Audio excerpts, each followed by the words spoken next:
Dulu, kita mengira kata hanya alat, sekedar bunyi, sekedar simbol. Padahal, kata adalah makhluk hidup. Ia tumbuh, ia bergerak, ia berubah, mengikuti cara kita melihat dunia. Dan hari ini, ada kata-kata yang tidak lagi berdiri di tempat yang sama. Seperti 10 tahun yang lalu, ada kata yang dulu merendahkan, hari ini justru diangkat. Ada kata yang dulu dianggap tidak jelas, hari ini malah dijadikan cita-cita. Ini bukan soal kamus, ini adalah soal zaman. Tidak semua kata naik karena pintar, beberapa naik karena dunia berubah lebih dulu. Kita menyebutnya ameliorasi makna. Bahasa sederhananya, kata yang nilainya naik, statusnya naik, martabatnya naik, cara orang memandangnya berubah total. Yang menarik, bukan katanya yang berubah bentuk. Yang berubah adalah kepala kita. Cara kita menilai hidup, cara kita menilai kerja, cara kita menilai manusia. Dan hari ini, aku mau ajak kamu melihat 3 kata, 3 contoh paling nyata, paling dekat, paling terasa di zaman sekarang. Kata pertama, content creator. Dulu, kalau ada orang bilang, aku kerja bikin konten, responnya hampir selalu sama. Kapan cari kerja beneran? Ngapain main HP terus? Kerja apaan itu? Konten kreator dulu artinya tidak jelas, tidak stabil, tidak pasti. Dulu pengangguran, sekarang konten kreator. Sekarang coba lihat, konten kreator diundang brand, diundang kampus, diundang televisi. Dipakai perusahaan, dibayar mahal, dijadikan panutan. Yang berubah bukan skillnya, yang berubah pengakuannya. Yang naik bukan pekerjaannya, yang naik cara kita menghargai. Dulu kita percaya bahwa kerja harus datang ke kantor, memakai seragam, punya atasan. Sekarang kerja bisa dari kamar, dari kafe, dari HP di tangan. Dulu kita menganggap kerja itu tempat, sekarang kita sadar kerja itu nilai yang kita hasilkan. Kerja bukan lagi soal di mana, tapi soal memberi apa. Konten kreator tidak naik karena lebih hebat, tapi karena dunia berubah lebih dulu. Dunia butuh cerita, dunia butuh suara, dunia butuh wajah. Dan tiba-tiba orang yang dulu kita anggap tidak ngapa-ngapain justru jadi orang yang paling dibutuhkan. Kita mengejar hal yang dulu kita ejek.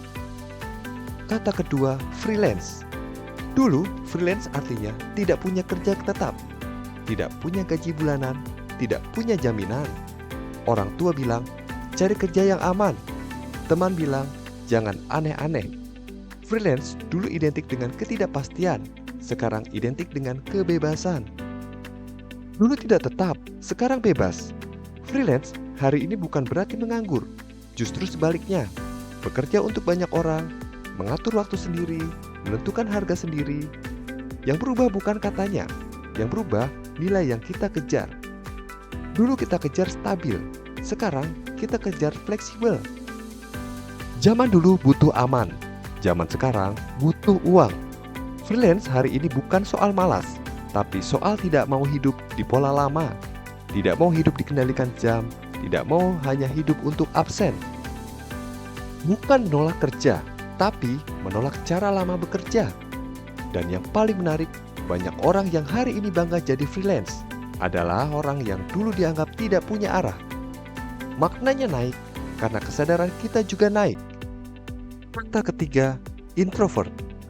Dulu introvert itu lebih negatif, pendiam, aneh, tidak bisa bersosialisasi. Disuruh berubah, disuruh lebih cerewet, disuruh lebih terbuka. Introvert dulu dianggap masalah, sekarang dianggap kepribadian. Dulu pendiam, sekarang introvert. Sekarang kita tahu, tidak semua orang harus ramai, tidak semua orang harus tampil, tidak semua orang harus berbicara. Ada orang yang bekerja dengan diam, berpikir dengan sunyi, memproses dengan tenang. Diam tidak selalu pasif, kadang itu cara berpikir. Introvert naik bukan karena berubah, tapi karena kita akhirnya mengerti bahwa manusia tidak harus satu bentuk. Makna naik saat pemahaman naik. Dulu kita memuja yang paling keras, sekarang kita menghargai yang paling peka. Dulu kita kagum yang paling terlihat, sekarang kita menghormati yang paling sadar. Dan di sini kita mulai melihat polanya. Konten kreator, freelance, dan introvert semua naik bukan karena katanya diperbaiki, tapi karena kita melihat caranya telah berubah. Yang berubah bukan kata, yang berubah cara kita menilai manusia. Ameliorasi makna tidak terjadi di kamus, ia terjadi di budaya, di cara hidup, di cara kita berpikir. Kamus hanya mencatat, zaman yang menentukan. Hari ini kita hidup di dunia yang menghargai keunikan, kesadaran diri, kebebasan memilih. Makna naik karena nilai hidup ikut naik. Makna naik saat hidup ikut naik. Dan mungkin beberapa tahun lagi akan ada kata baru yang hari ini diremehkan, yang nantinya akan menjadi terhormat. Seperti yang selalu terjadi, seperti yang selalu berulang. Hari ini diremehkan, besok mungkin dibanggakan. Karena pada akhirnya, kata tidak pernah benar-benar berubah. Kitalah yang tumbuh, kitalah yang belajar, kitalah yang memberi makna baru. Makna bukan milik kata, makna adalah hasil kesadaran kita. Dan mungkin yang sebenarnya sedang terjadi bukanlah bahasa, tapi manusia itu sendiri.